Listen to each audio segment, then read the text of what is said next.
Welcome to the Tech Egg. Don't get scrambled. Enjoy the video. In this video, I will show how to make a trophy in Blender. First, open Blender and delete the default cube. Add a cylinder from the Add Mesh menu. Scale it down on the Z-axis to create a flat base. Then, use loop cuts and extrusions to give the base its desired shape.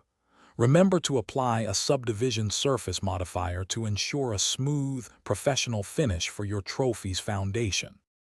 Next, we will build the main body of our trophy. Select the top face of your base and extrude it upwards to form the central column. For the handles, you can either extrude directly from the body or create separate mesh objects.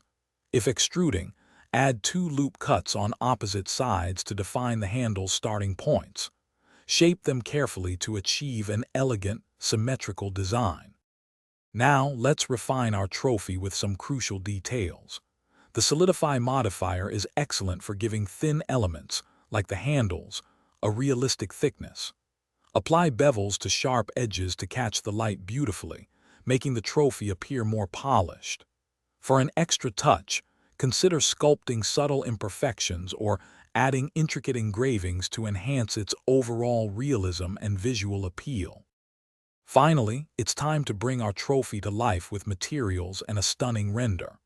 Assign a metallic material, such as a rich gold or gleaming silver, to give it that prestigious look. Set up a classic 3-point lighting system to highlight its contours and create dramatic shadows. Position your camera carefully and render the final image to showcase your magnificent creation. Thanks for watching. Consider subscribing if I helped unscramble your problems.